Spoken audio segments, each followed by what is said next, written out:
माता का दूध तो अमृत है, वह अग्नि में नहीं गिरना चाहिए। अग्नि में गिर गया तो समझ लो कोई न कोई कष्ट जरूर आएगा। इसलिए माँ दौड़ करके गई, दूध को संभाला, बाहर आई, अरे कन्हैया ये क्या कर दिया तूने? अब कन्हैया थर थर कांप रहे हैं, अपराध मैंने कर दिया है, माँ दंड देगी। माँ को भी क्रोध आया। आज तक गोपियों ने जितनी बातें कही है, तेरा बेटा चोर है, नटखट है, हमारे बछड़ों को खो देता है, हमारे बच्चों को तंग कर देता है, ये सारी बातें आज इस कन्हैया ने सही कर दी हैं। इसलिए इसको दंड देना बहुत आवश्यक है। अगर इसको समझाया नहीं तो ये बिगड़ जाएगा, क्योंकि माँ पहले गुरु है। चोरों ने, किसी बच्चे ने चोरी किया, माँ ने कहा बेटा बहुत अच्छा, बस ऐसे लाते रहना। वो एक दिन ऐसा आतंकवाद, ऐसा चोर बन जाएगा, धुंधुकारी, जय श्री राधे, जय श्री राधे। हाँ, धुंधुकारी की तरह बन जाएगा। फिर माता जी को भी मरना पड़ेगा, पिताजी को भी मरना पड़ेगा। ऐसे बच्चे से तो निसंतान बांध ही रहते तो बहुत अच्छा था। इसलिए माँ पहली गुरु होती है। जैसे देखा कि ये गलत कार्य कर रहा है, उसी समय दंड दे देना चाहिए, तो दंड इसको देना। माँ ने सांटी पकड़ी और कन्हैया रोने लगे। माँ ने सुंदर श्रृंगार किया था, आंखों का काजल था, डंडा देखा तो भगवान रोने लगे, रो करके अपने आंखों को मीचने लगे। और जैसे भगवान जगन्नाथ जी की बड़ी बड़ी आंखें हैं, ऐसे उस काजल ने भगवान जगन्नाथ जी की आंखों को प्रकट करवा दिया। माँ ने कहा बहुत रो रहा है, बहुत कर गया है, क्या करूं, दंड तो देना ही है। देख कन्हैया मेरे पास आ जा। कहा माँ तेरे पास आऊंगा तो तू पिटाई करेगी मेरी, डंडे मारेगी मुझे। कहा तुझे डंडे से डर लगा, ले डंडा मैंने फेंक दिया, अब आ जा मेरे पास।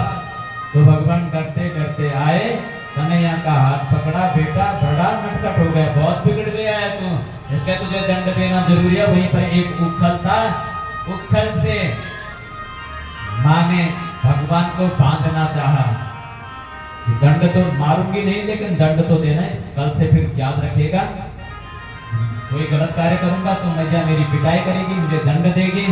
इसलिए भगवान को रस्सी लेकर के आई, रस्सी एक छोर तो बांध दिया उखल में और दूसरा पेट पे बांधते हैं, तो वो दो रस्सी 2 उंगल छोटी पड़ जाती है। बोल वृंदावन बिहारी लाल की जय। 2 उंगल रस्सी छोटी पड़ने लगी। यद्यपि पिंगलम न्यूनम यद तत्तबंधनम।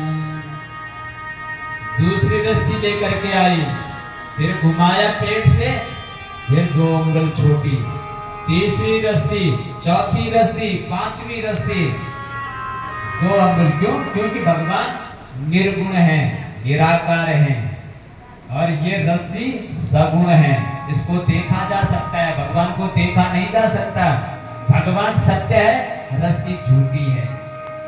और रस्सी में जो घास लगी हुई है, वो घास, जैसे एक रस्सी भगवान को स्पर्श हुई तो दूसरी रस्सी उसने कहा प्रभु मैं भी तो इस गोकुल में ही जन्मी हूं, मेरा उद्धार नहीं करोगे?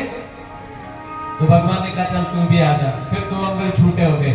फिर तीसरी रस्सी, प्रभु हमें छोड़ोगे क्या?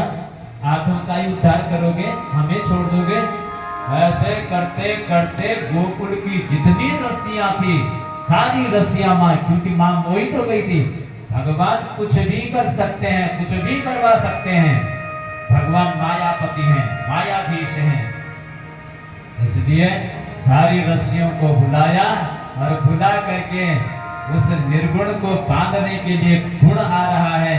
तब भगवान ने कहा मां थक गई, पसीना पसीना हो गई।